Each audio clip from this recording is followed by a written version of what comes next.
Mwaramutse neza, Yesu ashimwe. Turi hano kuri gusenga by Mama Ebenezer. Ndabasuhuje buri wese n'igihugu aherereyemo. Shalom, shalom mwese. Ndabasuhuje. Ngewe wumva kuri mikro ndi Mama Ebenezer. Karibu dusenge, dushyire Yesu hejuru. Amen. Reka dusome ijambo ry'Imana. Zaburi ya 50 umurongo wa 23.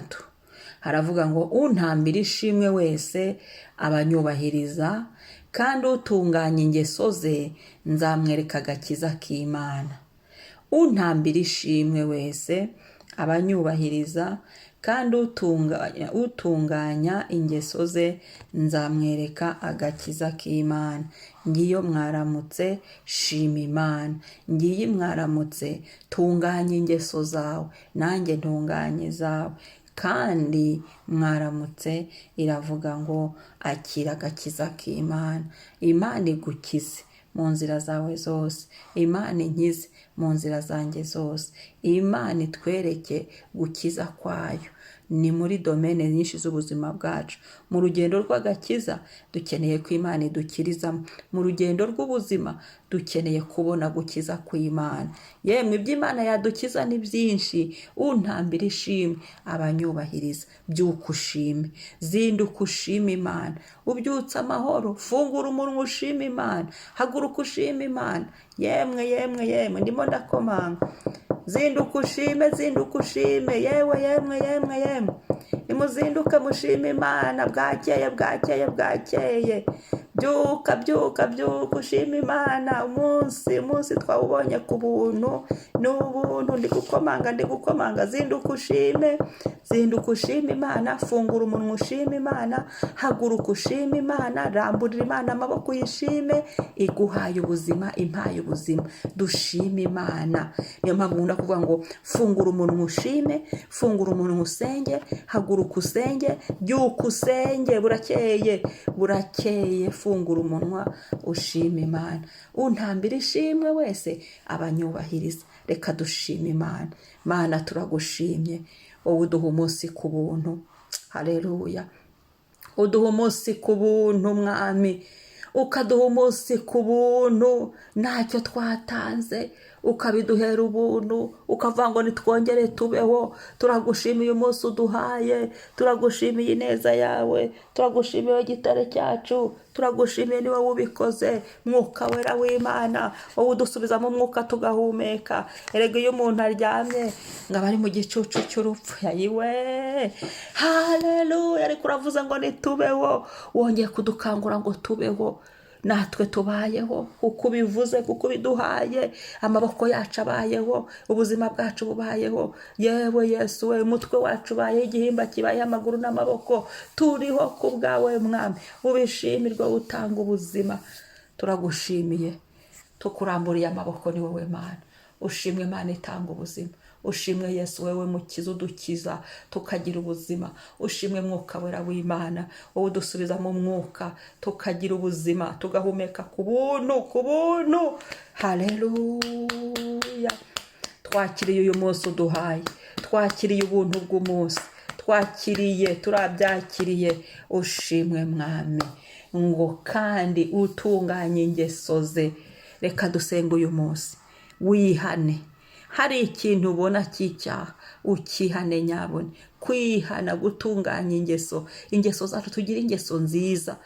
Iki ni igihe cyo gukizwa. Iki ni igihe cyo kureka ibyaha. Nta Yesu wo ku munwa ubaho. Yesu wo ku munwa ntabaho. Gukizwa ni uguhinduka. Nkunda kukavuga ngo Yesu wo ku munwa ntabaho. Gukizwa ni uguhinduka. Haleluya. Mwami Yesu, ndi hano Papa. Imbabazi zawe turasenze iki gitondo. Ibyari ingeso mbi muri twe bivemo. Twihanye Mwami. Ingeso mbi, buri ngeso mbi yose watubonagamo, buri ngeso mbi yose yari ikiturimo, buri ngeso mbi yose yari yaradufashe, buri ngeso mbi yose twari twaranduye, buri ngeso mbi yose natwe ubwacu twari twifitiye, ivemo. Amaraso ya Yesu natwuhagire. natwuhagire mu izo ngeso mbi, natwuhagire mu izina rya Yesu. Yesu, ingeso zacu zitungane, turifuza ingeso nziza, ibyari ingeso mbi bivemo, tugire ingeso nziza. Mwuka wera dushoboze kugira ingeso nziza, tubashishe kugira ingeso nziza z'abakijijwe. Mwuka wera, hari imbuto z'umwuka wera, izo ngizo zituzanamo ingeso nziza. Imbuto z'umwuka wera uzifite agira ingeso nziza, imbuto z'umwuka wera uzifite akora iby'ingeso nziza, imbuto z'umwuka wera uzifite avuga iby'ingeso nziza, imbuto z'umwuka wera uzifite agendera mu ngeso nziza, akabaho mu ngeso nziza. Mwuka wera twuzuzemo ingeso nziza iki gitondo, uyu mwanya twuzuzemo ingeso nziza, tugisenga twuzuzemo ingeso nziza, amaso yacu yuzuremo ingeso nziza, imirebere yacu itungane, amaboko yacu yuzuremo ingeso nziza, dukore ibitunganye, amatwi yacu yuzuremo ingeso nziza, twumve ibikwiriye, ibirenge byacu byuzuremo ingeso nziza, tugenda ahakwiriye, ururimi rwacu n'umunwa byuzuremo ingeso nziza, tuvuge ibikwiriye mu izina rya Yesu. Karagiteri yacu yuzuremo ingeso nziza, kugira ngo dukore ibizima. Bishimwa nawe Papa, bishimwa nawe Mwuka wera w'Imana, bishimwa nawe Yesu, bishimwa nawe. Haleluya. Data wa twese, icyubahiro kibi cyawe, ngo nzamwereka agakiza k'Imana. Mana, utwereka agakiza kawe uyu munsi, buri saha y'uyu munsi ushyireho agakiza kawe, udukize mu buzima bwacu, twereka agakiza kawe, ongera udukize Mwami. Hari ahantu wigeze kudukiza, hari umunsi wigeze kudukiza turwaye, wigeze kudukiza inkozi z'ibibi, wigeze kudukiza imitego y'umwanzi, wigeze kudukiza ibigeragezo, wigeze kudukiza ibibazo, wigeze kudukiza ingorane, wigeze kudukiza ibyago, wigeze kudukiza gahunda zitava ku Mwuka w'Imana, wigeze kudukiza kuyoba, wigeze kudukiza ibihombo. Ni byinshi wigeze kudukiza, wigeze kudukiza ubusiribateri.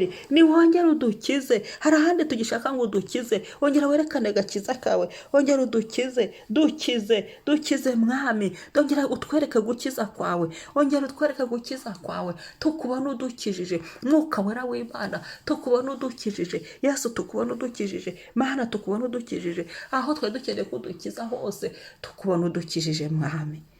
Twakiriye gukizwa nawe, twakiriye kongera gukizwa n'Imana, kongera kureba gukiza kwawe hagati muri twe Mwami, mu buzima bwacu, muri uyu munsi Mwami, muri iyi myaka, muri iki gihe, muri uku kwezi, kuri uyu munsi, kuri iki cyumweru. Haleluya. Izina ryawe nirishimwe.